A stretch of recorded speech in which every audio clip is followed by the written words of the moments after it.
มันได้มีปลาขอติดเมืองศาสตร์เนาะมาอุดหนุนคอลลาเจนน้อยก็เป็น3แอปก่อนเน่ก็จะเป็นปาจิงอู้เนาะปาจิงอู้ตักมาสั่งคอลลาเจนที่อีเมลโดยตรงกับเนี่ยค่ะตักมาในเฟซอะเนาะบอกว่าเอาคอลลาเจนที่อันลูกน้อยขายเนี่ย1แอปเนี่ยว่ามาส่งปฏิเฮือนพ้องเนี่ยว่าปาจิงอู้กับ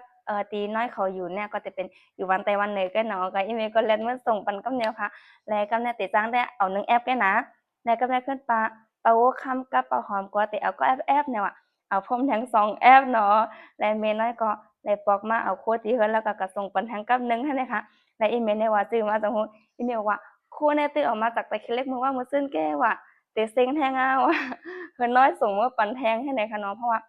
วิตซีก็เตเซ็งอะเนาะเนื่องจากว่าคอลลาเจนเนี่ยมันกินไรตา42วันต้องใจแต่วิตซีขึ้นแต่ปลาตั้งในมัน10ห่อกันนั่นน่ะเนาะก็แต่มีลูกค้าเขาเอาลุยวิตซีเพิ่มตั้งนอกมันแหงจังเนี่ยก็วิตซีเนี่ยติเซ็งอันตั้งติเซ็งไว้เลยให้เนี่ยน้อยก็บ่รู้อะไรส่งมือปันแทงเอาเนาะคนนี้เซ็งไว้น่ะเนาะคอลลาเจนเนี่ยคือเมืองสาระขายลีขายปักเนาะก็จะมี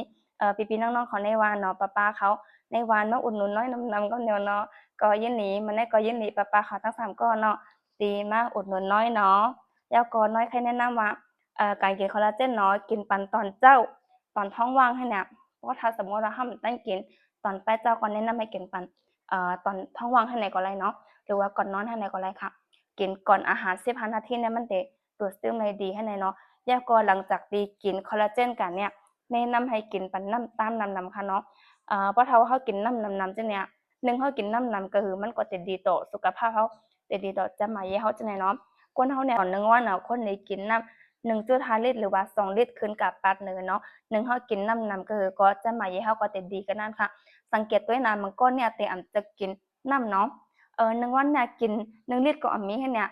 เพราะถ้าว่าเรากินน้ำให้แน่เนาะสังเกตด้วยอาการตัวเองนะมันจะรู้สึกว่าคอแห้งตลอดแล้วก็แบบไอคอแคกๆให้เนี่ยจะเป็นหวัดง่ายจังได๋เนาะก็นั่นแหละแนะนำให้กินน้ำปานน้ำๆค่ะเนาะแล้วก็ทางลองหนึ่งค่ะเนาะเมื่อวานเนี่ยเพิ่นประกาศผู้โชคดีเนาะคนอันที่ไลก์ iPhone 17 Pro Max กันเนี่ยก็จะเป็นลูกค้าเขาที่ตะเคียนเล็กค่ะเนาะเรือนในก็จะมีแถวยาวค่ะนะเพราะว่าอันเรือนที่แล้วเนี่ยเขาจะประกาศเรือนในจงใจในเรือนในก็ยังจะมีทั้งครึ่งหนึงค่ะเพราะถ้าว่าลูกค้าเขาพี่ๆน้องๆเขาสั่งซื้อคู่ของสินค้าของแบรนด์ดาราเนี่ยในเรือนในน่ะก็จะไลก์สิทธิ์ลุ้นรับ iPhone 17 Pro Max แทงเหมือนเรือนที่แล้วค่ะเนาะเขาก็จะประกาศผลเหมือนเรือนที่แล้วเนาะก็จะประกาศเป็นเรือนหน้าวันที่6จังได๋ค่ะเนาะก็หลายๆใครลุ้นชิงโชค iPhone 17 Pro Max เหมือนเปิ้นเนี่ยก็อย่าไปลืมมาซื้อสินค้าจากแบรนด์ดาราค่ะนะ